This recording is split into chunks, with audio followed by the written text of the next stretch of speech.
So today I want to talk about this truth we don't say out loud enough. You can't heal in the same place that hurt you, and that doesn't make you disloyal. It makes you honest. The body keeps receipts, even when the mind wants to move on. And I know that sounds like one of those phrases you see on a mug or an Instagram post, but I mean it in the most practical, lived in way possible. Because so many of us try to heal like we're doing a home renovation in our heads. We say, I've forgiven, I understand what happened, I've made peace. And maybe we have intellectually. Maybe our thoughts are trying to move forward with a kind of hope and grit that I genuinely admire. But then we walk back into the same room, the same conversation, the same dynamic, and our chest tightens, our stomach drops, our shoulders rise up to our ears before we even know why. And we're sitting there thinking, what is wrong with me? I thought I was past this. Nothing is wrong with you. Your body is doing exactly what it was designed to do. It's trying to keep you safe based on what it has learned before. Your nervous system is not out here making moral judgments about your growth. It's simply tracking patterns. It remembers tone, timing, looks, silences, the way a door shut, the way your name was said when someone was angry, the way you had to scan a room to feel okay. That's not weakness. That's wisdom coded into your biology. Here's what research keeps showing us about stress and trauma. The brain and body store the emotional and sensory parts of painful experiences in a different way than the logical story we tell ourselves about them. So you might say, that was years ago, and your body says, I know, but last time this happened, you got hurt. So let's stay ready. Environmental cues, even subtle ones, can activate that threat response automatically, not because you're dramatic, not because you're stuck, but because your system is trying to prevent a repeat. And when the environment that hurt you is still the environment you're trying to heal inside, you end up doing a kind of double labor. You're telling yourself to be open while your body is bracing. You're trying to practice trust while your nervous system is scanning for danger. You're reaching for calm while everything around you is whispering, remember. That's exhausting.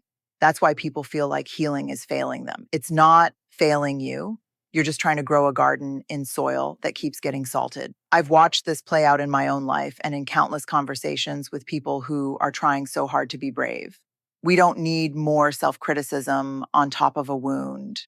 We don't need to muscle through our own alarm system. What we need is to understand that safety is not a reward we get after healing. Safety is often the starting line of healing. So if you're in a place where your body can't relax, where you're always on edge, where your nervous system never gets to exhale, that's not a character flaw. It's a signal. It might be telling you gently but firmly that something has to change. Not because you're incapable of healing, but because healing requires room to breathe. And your body knows that before your mind is ready to admit it. Staying where you were hurt can quietly turn healing into self-betrayal. And I want to say that slowly because it's one of those truths that can feel a little sharp when it lands, not because you don't know it, but because you've probably spent a lot of time trying not to know it. Sometimes we stay in the place that hurt us because we're loyal or because we're hopeful or because leaving feels like admitting it was real. Sometimes we stay because we're scared that if we walk away, we'll prove the story we were taught about ourselves, that we're too sensitive, too difficult, too much. And sometimes we stay because this is what we've always called love or family or success or belonging, even when it's costing us our breath. But here's the quiet part that's so dangerous. When you stay in a harmful environment long enough, healing starts to look like you constantly adjusting yourself to survive it. You call it growth, but it's actually shrinking. You call it being mature, but it's actually silencing. You call it forgiveness, but it's actually forgetting your own needs to keep the peace. And I'm not saying every hard place is a place you have to leave.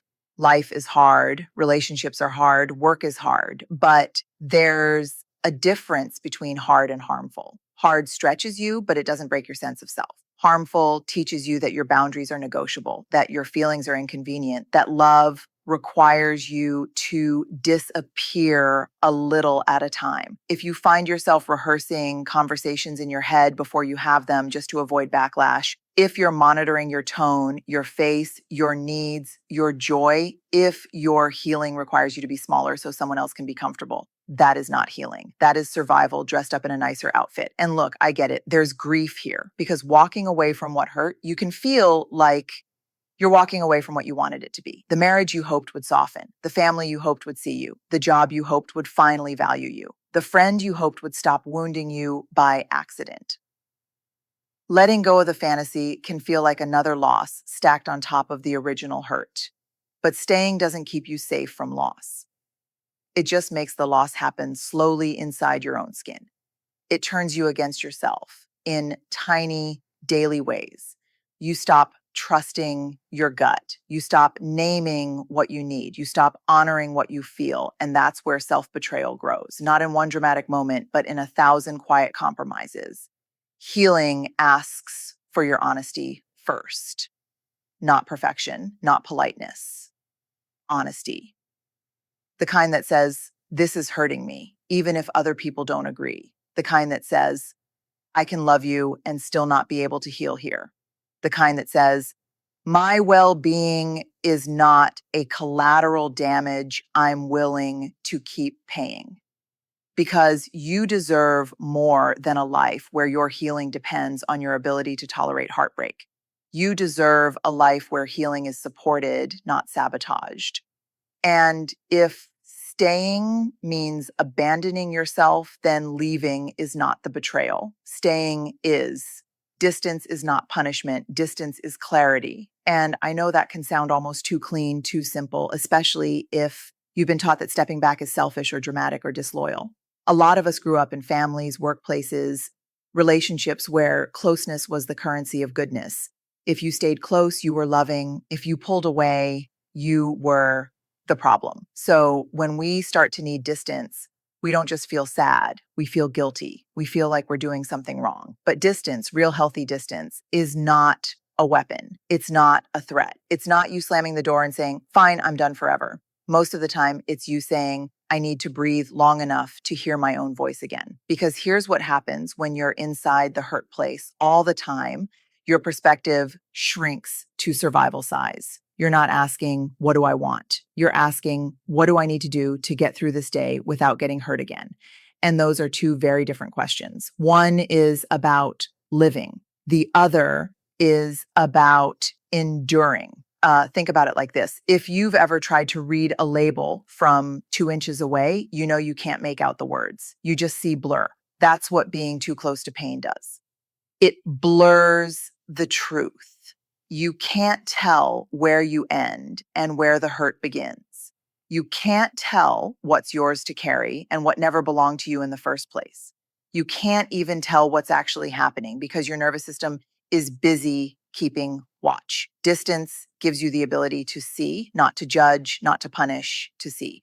From a little farther back, the patterns become visible. The way you keep apologizing for the same thing, the way your stomach drops before every conversation, the way you become a version of yourself you don't recognize just to keep the peace, the way you're doing all the emotional labor while calling it being strong. When you're inside it, that can feel normal. When you step back, you go, oh, this is the water I've been swimming in. And that clarity matters because healing requires truth, not the truth you can perform, the truth you can feel in your bones. Sometimes distance is the only way to access that truth because proximity keeps you tangled in the old story. Now, I want to say something gently but clearly. Distance is not the same as bitterness. People will try to confuse those two. They'll say, if you really forgave, you wouldn't need space. Or if you were stronger, you could handle this. That's not how healing works. Forgiveness and boundaries are not enemies. You can forgive someone and still not trust them with your heart. You can care about people and still need a gap between you and what hurts. That's not cruelty. That's wisdom. Distance can also be temporary. Sometimes we step back to reset, to get our feet under us, to stop reacting and start choosing. And sometimes in that distance, we realize we're not going back, not because we're angry, but because we finally see what it costs us to stay. Clarity has a way of rearranging your loyalties. It brings you home to yourself. So if you're in that in-between place right now, where distance feels scary, but staying feels like drowning, just know this.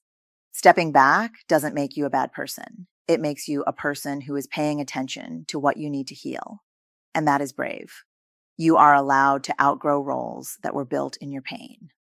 And I know that sentence might land like both relief and grief at the same time, because if you're anything like me, you didn't just wake up one day and choose those roles. You earned them. You survived by them. They were the ways you made it through what you couldn't control. Maybe you became the strong one because nobody else was. The one who held it together, who didn't fall apart, who could be counted on no matter what was happening inside. Maybe you became the peacemaker, the fixer, the one who could read the room in 2 seconds and adjust your whole personality to keep things calm. Maybe you became the achiever, the responsible one, the counselor in the family, the easy friend, the one who never needs too much. Those roles are not random. They are intelligent adaptations to pain. But here's the catch. What saves us in the middle of hurt can start to suffocate us long after the danger is gone. The armor that kept you safe at 10 or 20 or in that one season you thought would break you can become a cage when you are trying to live wholeheartedly now. Let me say it this way. Sometimes we confuse consistency with loyalty to ourselves. We say, this is just who I am. But very often what we mean is, this is who I had to be. And healing is this slow, brave process of separating those two. Who you are at your core is still there, but who you had to be to survive might not be who you want to be to thrive. And I know that outgrowing those roles can feel terrifying, because when you stop being the strong one, you have to face your own tenderness. When you stop being the fixer, you have to let other people hold their own stuff. When you stop being the one who never needs anything, you have to risk needing. And needing, for a lot of us, is where shame shows up. Shame says, if you need, you're a burden. If you change, you'll lose love. If you stop performing, you won't belong. That's the old wiring. That's the hurt place talking. Because real belonging doesn't demand that you keep wearing the armor that came from your wounds. There's also grief here, and we don't talk about that enough. Grief for the version of you who got you through. Grief for the praise you got for playing that role so well. Grief for the relationships that might shift when you stop showing up the same way. Sometimes people like us better when we are predictable in our pain. They know how to be near us as long as we stay in the part we've always played. And when we start changing, they can get uncomfortable. They might call it selfish. They might call it dramatic. But often what they're really saying is, your growth is disrupting the system we had. And that's a hard moment, because you're standing there thinking, wait, I'm doing this healing thing. Why does it feel like I'm losing people? And the answer is not that healing is wrong. It's that healing is honest. It tells the truth about what fits and what doesn't, about who can meet you in your wholeness and who only knows how to be with you in your shrinking. So if you're in that place where you feel yourself outgrowing an old role, please don't shame yourself for it. Honor it.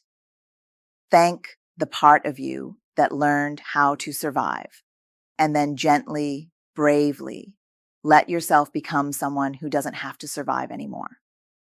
You don't owe your pain a lifetime contract. You are allowed to change. You are allowed to be more than what happened to you. Leaving the hurt place is not the end of love. It's the beginning of belonging. And I can feel how tender that is even as I say it, because for so many of us, the word leaving gets tangled up with failure. We hear leaving and we think quitting. We hear leaving and we think abandonment. We hear leaving and we think, if I walk away, does that mean none of it mattered? But most of the time, leaving isn't a rejection of love. It's a refusal to keep calling pain home.